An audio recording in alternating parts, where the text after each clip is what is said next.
The Earley Show will begin after a brief word from today's sponsor, Answering Legal. Visit answeringlegal.com to learn more about our 24/7 virtual receptionist team.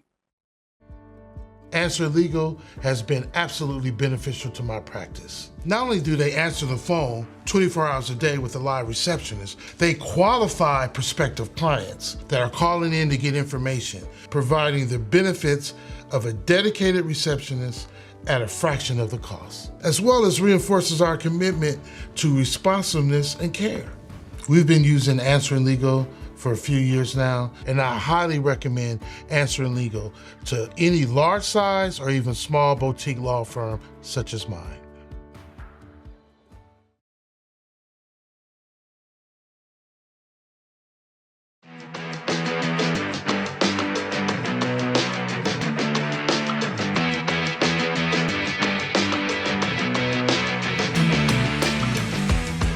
Welcome to another episode of the Earley Show, sponsored by our friends over at Answering Legal. I am your host, Chris Earley. I'm a personal injury lawyer in Boston. And if you have not already, please pick up my memoir, Scaling the Wall, on Amazon. Today in the show, we have a very special, unique guest, Steven Eichenblatt from Florida. He's a personal injury lawyer, and he's got a really good story. Not only is he a PI lawyer, there's so much more to him.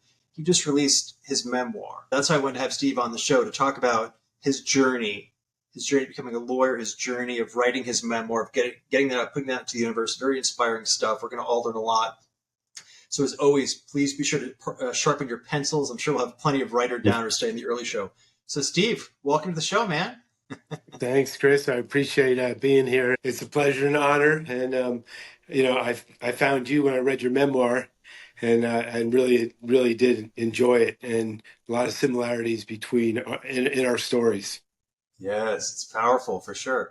I think the way we connected was through Bill Umansky's podcast. He's a great guy. I see him all the time at conferences. So he and I are friends. See him at masterminds. I was a guest on his podcast. I think you listened to that, and I gave my cell phone out on that recording. You reached out, and here we are sitting down talking together. That's so that right. was pretty cool. So before we get into the book and your practice, could you just sort of take us back? I always like to hear from our guests. Obviously you wrote a book about it, but if you could sort of, tell us about your upbringing, how you got to law school, your practice, just, your general path. That's an interesting question. It's a big one, especially for a personal injury lawyer. But yeah, I'm in Orlando, Florida. I'm not too far from Umansky. He's a great guy and a friend of mine. I was actually born in Michigan, raised in New Jersey, and then moved from New Jersey to Florida right before my senior year of high school. A lot of my story is based on my childhood, what I went through, and a lot of what I went through inspired me to become a lawyer and to learn to fight for other people. When I was very young, my parents were divorced. My father was a veterinarian. He left the house when I was 6 years old and basically never returned. And one day I wound up with a new father and adopted and a new family. And I talk a lot about what I was going through as a young child when your father walks out the door and doesn't come back. And then to find out years later the truth of what happened, why they separated, why they got divorced. When I was 16 years old, I was working at a tennis club. I was there by myself, sweeping the courts. That was my job. And I heard a car squealing and a car hit a telephone pole. I don't know if you've ever seen a car accident, but it was pretty wild. Ironic now that I'm a personal injury lawyer, but it's kind of one of those surreal moments when you're in the middle of it, because a guy went through the windshield. I'm the only person there. I'm 16. I remember running to the payphone, calling the cops, going back up there to where the accident was. It was probably like 100 feet from where I was. And some people had gathered. Ambulance comes. They got the guy on the side of the car. His face is pretty much chopped in half, and he was just not in great shape. And I felt his presence, almost like a spiritual thing, where I could feel him like looking in my direction, and I could see him. When I looked to turn, I saw him at the same time the cops pull out his wallet, his identification, and said, "Does anybody know this guy?" And it was my biological father. And so that was a shock to me. I got on my Schwinn 10-speed bicycle, which was my mode of transportation, and I rode home, and I never told anybody I was there until I was in my 40s. So Why? that I think because my childhood was so traumatic, I think I just buried stuff inside me. It was just like another day at the office. I lived in a house where I call it a house of pain, like the Brady Bunch from hell, because there were 7 kids, all within 5 years of each other. It was a blended family, and my adopted father was physical and verbally very, very abusive man. And so my life was a sort of a challenge, and that was just another day. Being at the car accident, and it was and I really didn't have anybody to tell, so I just got on my bike and rode home. A lot of similarities just jump out at me. New Jersey, growing up, father leaves at 8. That's my story right there, right? Another strong parallel. It took me until my 30s to sort of be aware of kind of how crazy stuff was. A lot of denial, heavy denial. So a lot to chop up there. Let me ask you, were you a good student? What was your path to law school? What did that look like? Uh, Well, yeah, that's a great question, Chris. I was a terrible student because I refused to study. I was completely defiant, even though I had plenty of potential.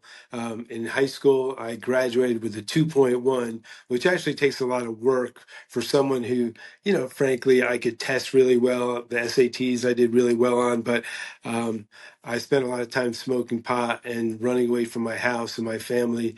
And you made the comment, like, you don't realize that your life is not, like, you're just used to a certain way of life. It's like your norm is a lot Totally. different from the people next door to you.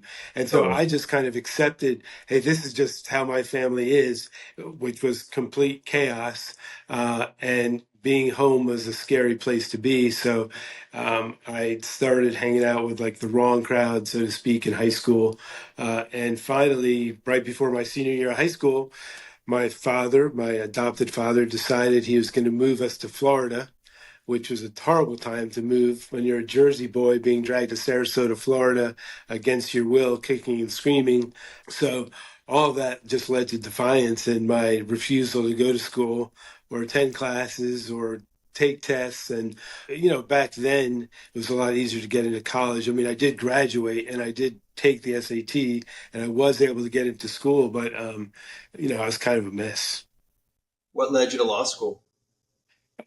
Law school was really one of the things that motivated me, like from an early age, is my coping mechanisms. One of my coping mechanisms, other than smoking a lot of dope when I was a youngster in New Jersey, or I didn't really play organized sports because I didn't have any transportation, but I was athletic, so I played a lot of sports. And then I used to do a lot of reading. I mean, I would take books and kind of basically hide in the closet to get away from the noise that was going on around me.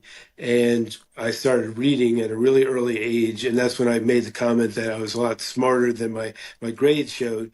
And I read books that inspired me to, help others. I was like a Horatio Alger guy. I'd read these books where you overcome people that overcome adversity, read all those sports biographies that you would get in elementary school. And eventually I started reading like books related to, legal figures, and realized that, I could help fight for people in my situation by becoming a lawyer. Now I wound up going to Florida State right out of high school. I flunked out of Florida State because I spent a lot of time not knowing why I was in college. And again, I still was in that defiance stage. And I went to work for the Miccosukee Indian tribe. And then I went to Israel because I wanted to join the IDF, and fight for that. I wanted to fight is what I wanted to do. Is I wanted to fight, and then realized when I was in Israel that the only way I could fight and help people that had been in my situation was to go back, grow up, get a college degree and become a lawyer. And so that's kind of the short version of how I got to law school. How'd you get into PI practice? When I first graduated from law school, I was recruited by an insurance defense firm in Orlando, a great firm. It's a Zimmerman Kaiser law firm in Central Florida, one of the better firms at the time. I graduated from the University of Florida Law School. I started doing insurance defense, and I loved the firm and I loved the lawyers, and I got incredible training, but I did not want to spend my life beating people up for a living, winning cases that I shouldn't win, denying people benefits or money or destroying them when I could help them by becoming a plaintiff's lawyer. So eventually I met my still law partner. Our firm is called Page and Eichenblatt. My law partner is Greg Page. He wound up at the same law firm I was, being an insurance defense lawyer. And we both decided, you know what, we want to do something different. We want to do jury trials. We want to help people. And I don't want to represent Walmart the rest of my life. So that was how we made the transition. So have you guys been partners ever since? We have been together since 1993. Probably longer than many of your listeners have been alive, probably. We're that rare dinosaur of a law firm that he and I have always been really good friends. We're very good at being able to talk through our differences, trust each other, and we work on cases together. Our approaches are different, and it kind of combines. The synergy of that has always combined to make a good team for the clients. So yeah, we've been together since then. At one point, we had a commercial practice, so we were up to like 10 lawyers, and then decided we were better off just kind of being lean and mean as the world has changed. And so we have managed to survive through all the changes, continue to survive. We are survivors and we're fighters. And by working that long together, we've developed a following among not just the local legal community, but our clients, always keeping in touch with them from day one. So now I'm at the point where I'm representing grandchildren of people that I represented 30 years ago. That's cool. That's very cool. How many people in the firm today? There's probably 10 people. I mean, there's my partner and I, and then support staff, paralegals, and then, law clerks and so forth. And, if something is something that we don't want to handle, I don't do much med mal anymore. We used to do a lot more. We'll co-counsel with other firms. My son is a products liability lawyer. Sometimes I'll bring him into a case. He's down in Miami, but he's pretty brilliant. So we kind of attack our cases together these days.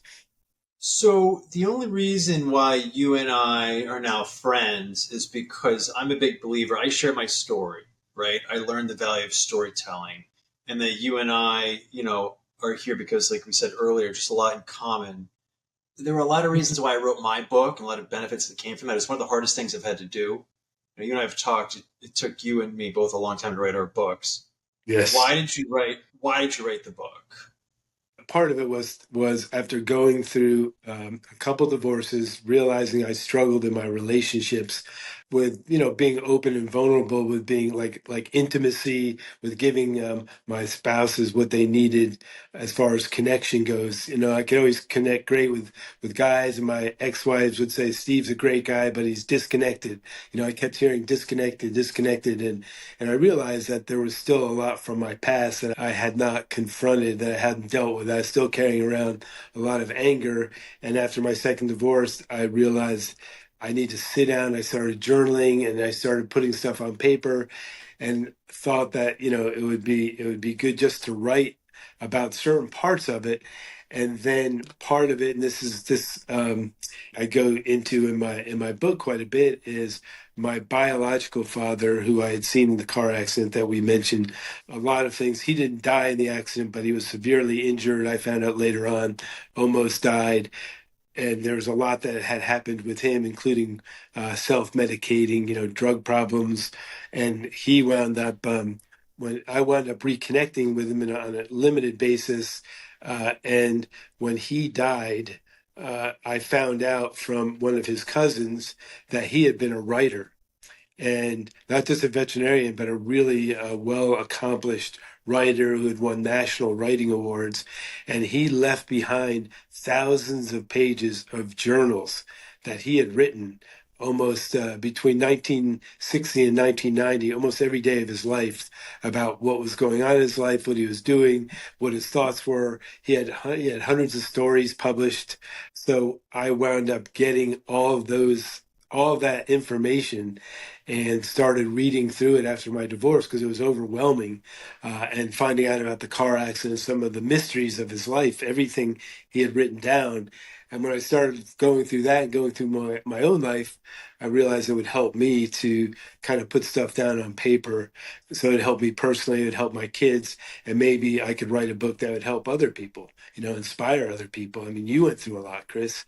I know you went through a lot, and I know your book inspired me even because I know you had to overcome a lot with the relationship you had with your father and what you had to deal with. And it's, we all have our stories, just some are a little more unique than others. Right, but you and I speak the same language. A lot of people don't speak. It's a unique community for sure. You talk about anger. Anger was my calling card for years. Right. I feel like on this show we don't. It's not just about like being a lawyer. It's like, why do we do what we do? We happen to be lawyers, right? But it's like we're people first, right? We're influenced inexorably from our youth, right? From what happened to youth, good, bad, or indifferent. But you and I did the hard, ugly work of writing a memoir. You know, I'm just in mine. I'm just totally naked. I'm just like, this is my story, and what happens, like, you know, people come out of the woodwork. I can't believe that. It's just like this investment of time, energy, and money to writing a book that is incalculable return on investment. And I didn't do it to make money. I'm going to lose money in my book, but it's the return on the investment. It's the impacting people, right? You use the word inspiration, right? We're humbled, right? Both of us to be inspiring to other people, because the typical person who comes up in the environment that you and I did does not succeed, does not run a plaintiff's practice. You and I chose almost one of the hardest ways to make a buck. You go to law school, represent plaintiffs against massive corporations. Like you're fronting these cases. I like the word turbulence. Like I had a lot of turbulence, but that's all I really knew. Being a plaintiff's lawyer is turbulence 101. That's all you are. It's turbulence all day long. And so I feel like for guys like us, it's not that strange. It's kind of like normal to have the turbulence. Chaos was the norm. Chaos was the norm growing up in my family, and I was used to dealing with conflict. It didn't bother me, and early on in my career, even I had to learn. I wasn't afraid of like I went to work for this big insurance defense firm, and there were certain notorious partners that everybody was afraid of, and they would send me and the other associates to deal with them because I wasn't afraid of them. Because I'd grown up in a house with the most intimidating person that you could ever have. Nobody wanted to even come to my house because it was just the way he approached life. He was a bully. And so I can deal with bullies as a lawyer. I know how to deal with them, and I know where the line is, and I know how to manage my anger. It took me a while. But turbulence is a great word because that's what our practice is like. That's what my life is like. And I'd like a little less turbulence. I created plenty in my personal life too, but that was all. I had 5 kids, man. It's all part of it. So to me, the end game is the reason why I wrote my book was I have 2 kids. So my kids have a story about why is dad the way he is, right? Yeah. Now your kid have a story on why dad is the way he is, right? And no one can take that from you. I don't know about you, but fatherhood for me was initially challenging because I never had a father figure. Like, it just didn't happen for me. Was that hard for you to put on the father hat, or was it natural? I don't think being a father was hard for me. I think I overcompensated by being like too soft on my kids, because I had such a hard upbringing that even when I got divorced, I was just way too easy in my personal life. Didn't take care of myself, and because I put my kids first. But I really did learn, like, to be a better father, and being a better father didn't mean I had to be like, nice all the time or give them everything they wanted. And learning, I think the hardest problem for me was, and I've gotten better, was just communicating my vulnerability or emotion, and not, like hiding stuff from not lying, not in a bad way, but I mean, just inside, you just hide inside yourself because it's protection. All right. So, I think you talk about being vulnerable, right? And not a lot of cats are vulnerable in general, but the fact that you and I are, as attorneys, I think is kind of different. That's where I have found a voice being vulnerable, right? That's how you are sharing your story with the world. You're being very vulnerable, right? A lot of people don't have the strength, Steve, to be vulnerable. They don't have the strength to stand up to bullies. So I think I try to see the blessings amongst the chaos, right? I would not be where I am today. I would not be successful if I didn't have the shit from growing up, right? And that's all I can say for me. How do you think your challenges positively impacted you in a favorable light to bring you success ultimately? Yeah, I think there's a huge motivator. I think what motivates me is proving to myself and to my father that I can be a success and I'm not going to be a loser, because I spent a lot of part of my childhood being told I was shit and my grades were horrible and I was a loser and I wasn't smart and I'd never make anything of myself. And those are direct quotes from my father. So there was definitely that voice inside saying, you can prove to people, to yourself and to others, that you can make something of yourself. And one of the other things I learned from my childhood was to be a hard worker, because as much of a bully as he was, he also, he did give me like work ethic, because from a very early age, you had to have a job in our house or you had to play a varsity sport. It was one or the other. You couldn't just come home and sit and watch television. Not that there was much in those days. So those learning how to take care of myself, be independent, stand up for myself, stand up for other people are definitely traits that I learned that I carried over, representing my clients, working hard for my clients.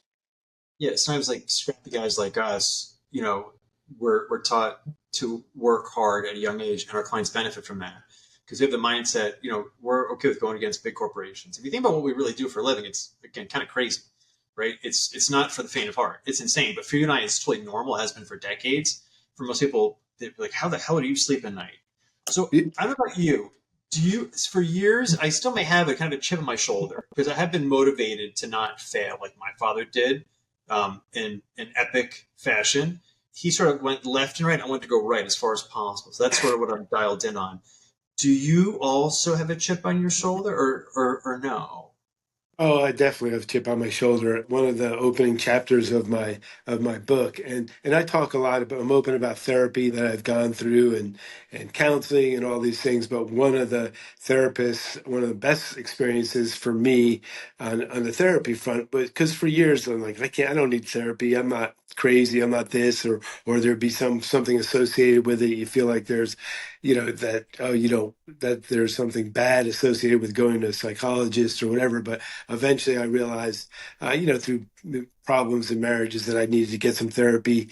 And I went to a therapist and she took me through certain scenarios. She basically took me through my childhood and realized I had so much hatred for my father that he and I got into a serious fight, physical violence.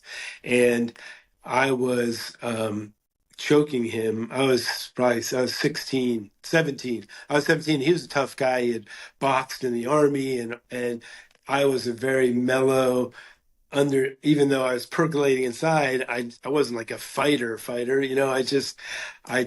but I exploded on him one day after he sort of verbally attacked me with all my whole family around, and I knocked him down onto the ground and jumped on him and was strangling him till I got pulled off. And the therapist took me through that whole exercise of whether or not I would have killed him if I hadn't been pulled off. And that was a really good thing for me to go through, because it made me realize how much anger I had been carrying around toward him.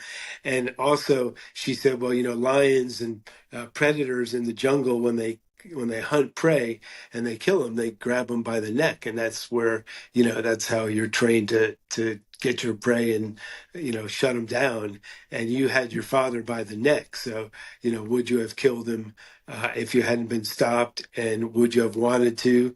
And the answer is, I don't think I would have killed him, but I may have wanted to. And I'm serious about that because, I don't have a lot of feelings for him. And I can't remember exactly what the question was, but I think there's an answer in there somewhere. No, that's okay. Yeah, no. So a big part of my book was carrying weight. You talk about therapy. A big part of my book was carrying weight.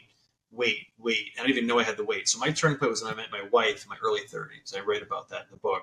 How she was kind of like, dude, you got problems. I believe in you. You got to do the work. I went, Steve, to numerous therapists, and then this one therapist hit me with a ton of bricks, and I started crying in the office. And that was the time where I was able to sort of release all that weight, all that anger. And that's around the time my second child was born. And that's when my life sort of like took off. But I'd like to hear from you because I think it's super helpful. You're super vulnerable. Was there a point in your life where you started to reckon with and realize that you had stuff you had to work with from childhood?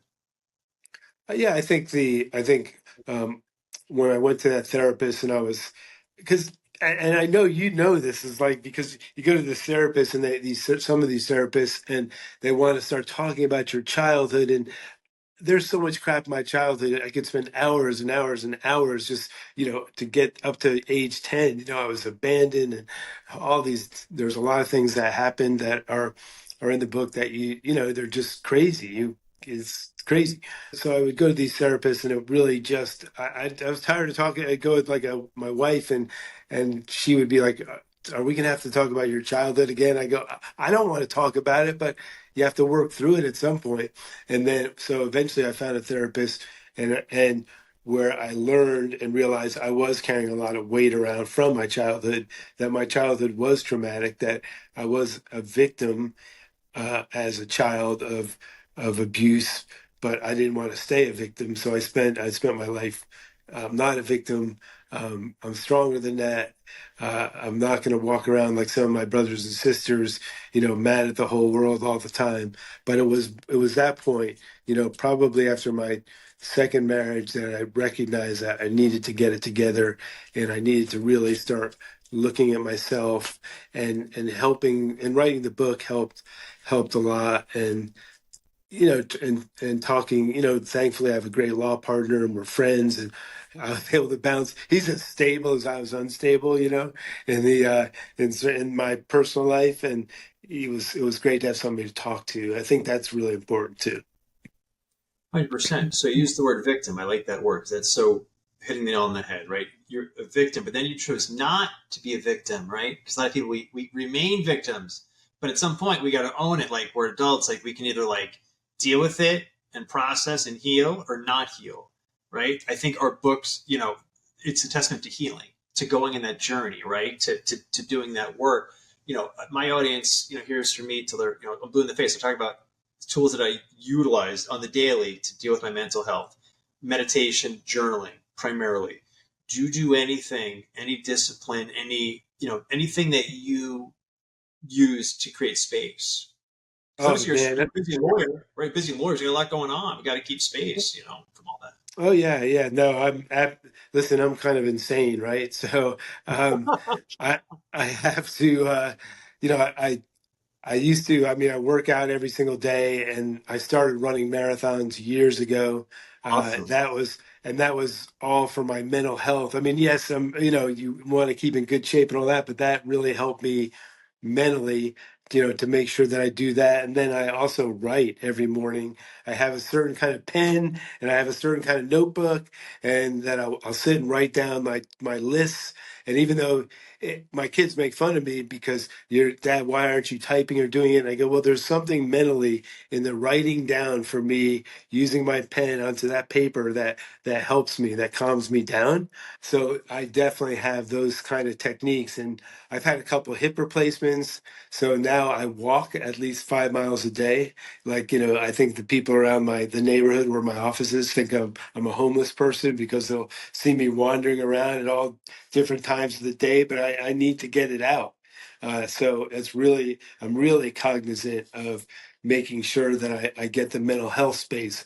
And I tried meditation, and I think I'm too like ADD for it, but I know it. I did yoga for a long time, even though I'm one of the stiffer humans that ever lived. And but yeah, I definitely, those habits are really, really important to develop, no matter what your situation is, especially in our business, because being a trial lawyer, man, it's a roller coaster. It's a roller coaster. How have you, if at all, weaved your book into your practice? Do you share it with clients, colleagues? What does that look Um, like? Yeah, I'm glad you asked that question, and I'm glad we talked a little bit beforehand because I haven't yet, but I think it's a good idea to do that, and I will start doing it. My book, it was a Father's Day release, and so I've been focused on getting it out there and sharing it, and I think with my clients, it'll be a valuable tool for a lot of them that if they'll actually read it, or I have an Audible version too that has just come out, and I'm getting some traction, and I'm sure you are, Chris. You hear from people from that you haven't heard from for 50 years or 40 years, or that have been moved or said by what you wrote, or say, I didn't know you were going through all that, and or they'll say they feel sorry, and I'm like, please don't feel sorry for me. That's not the point here. The point is, no matter what your circumstances are, you can overcome them. That's the point. That's the inspiration. I think writing a book is a total and complete game changer. The biggest thing is impacting someone. That's the thing, because someone's getting impacted by reading our stories. And I think that's really cool. I've talked a lot about, it was probably one of the hardest things, probably one of the hardest things I've had to do in my life. Because anyone can write a book. You could just like put something out there, but you and I did it the hard Yeah. way, right Yes. way. What was the hardest part for you? There were times where I was like, this is too hard. I got too much going on, but I did it. What was the hardest part for you of that journey? Boy, that was you know, I think the hardest part was trying to write a memoir without uh, upsetting the rest of my family, so that they don't, that they. I mean, you're gonna upset certain people about it, so I had to be really careful about what I wrote or who I. For example, now this, by the way, this is my book. Pretend They Are Dead. So anybody who, and we'll talk about it later, but there's a picture of my biological father on it, and then there's I have a twin sister, and Oh, nice. I have a biological brother. Well, my brother's not in here because in the picture, because he's not a supporter of the book. He is, as he has said, I support you, but I don't support you writing about the past because I don't want to go back there. And so I said, well, I respect that. And, do you mind if I put your picture in the book? You're a baby, so nobody can, and I changed some of the names, will recognize you. And he said, yeah, I do. I actually do mind. And I respected his wishes. So I've kind of neutralized some of the stories. One of my sisters said, Steve, you're way too easy. And I'm like, well, it wasn't supposed to be like a tell-all, and it's not, but because I recognize there's other people that can be affected. So that was a really hard thing and I'm still navigating that, believe me, because my mother wasn't too happy. And but you know what, man, it's my story. That's it. You're not telling other people's story. You're telling your story. My wife, that was my big existential challenge. Like, do I write the story or do I write the watered down story? She's like, if you're going to go swimming, you got to get wet. You're just not going to dip I your like toe in. that. You're going to get walking, And so, because that's the authenticity. If you're going to do it, you got to do it right. If you're going to do it right, that's the hard way you're choosing, right? It would have been easy to write fluff and just like a light, breezy, memoir. But no, this is like an ugly story. It writes ugly, and I say it in a complimentary way because it's like there was a lot of ugly that we had to go through to be here today, to be an inspiration, right? To inspire others who are challenged by this stuff, particularly lawyers, right? We have such a tough shell. We can't be vulnerable. The people who respond most to vulnerability are lawyers, I feel like, because it's such a foreign concept in the law. It's like, dude, you wrote Yeah. a memoir?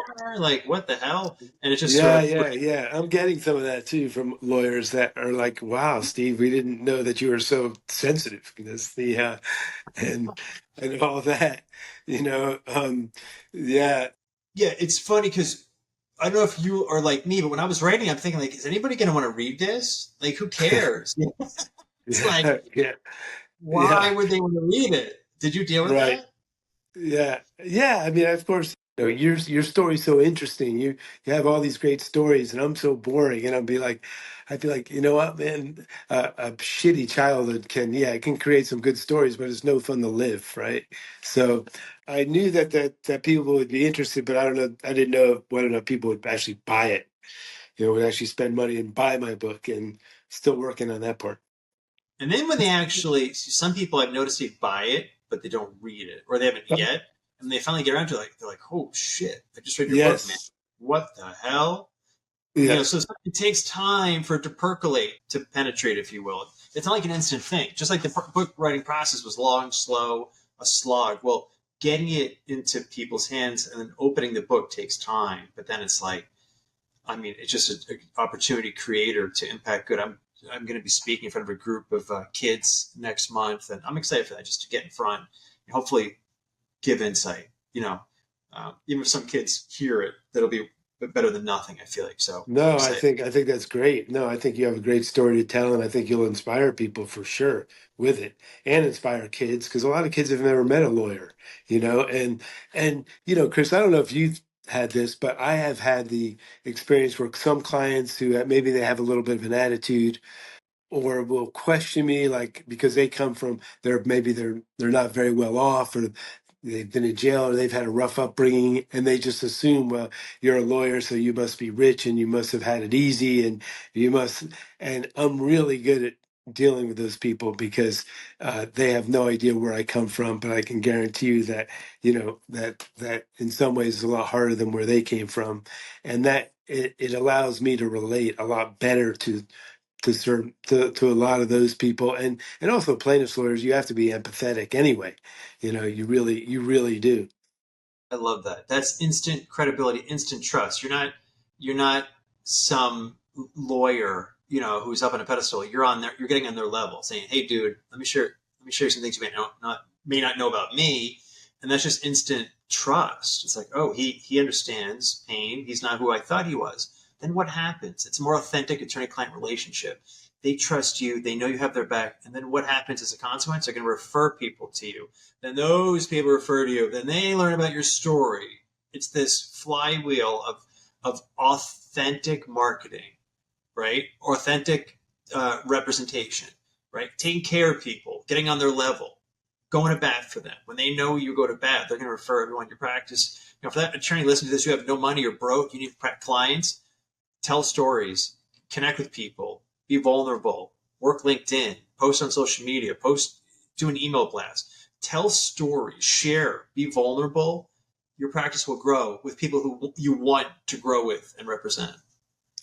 And no, that's a great summary of that. And like I mentioned earlier, my one of my sons is a lawyer, and he's talked to me a lot about marketing, and I'm like, don't be afraid to just call people up or knock on doors. I sold copiers at one point to support myself before I went to law school, and that was back in the day when you had to knock on doors. And I see, and that's how you and I got connected. Is I reached out to you and that's what people need to do more of. And I tell my son, don't, go through the phone book and call lawyers up because you're a products liability lawyer, med mal lawyer, and a lot of lawyers don't do that, or you can help them. And so don't be afraid to reach out. I think with the Zoom stuff and the AI, there's all these shortcuts, and you have to use them because we have to stay out in front of it as much as we can. But it also we don't want to lose that human element. 100%, absolutely. Let me ask you this. First of all, how can people pick up a copy of Pretend They're Dead? Sure, they're just on Amazon. It's "Pretend They Are Dead" and by Steven Eichenblatt, Eichenblatt. So pretty easy to find. Do you think you'll be writing a second book?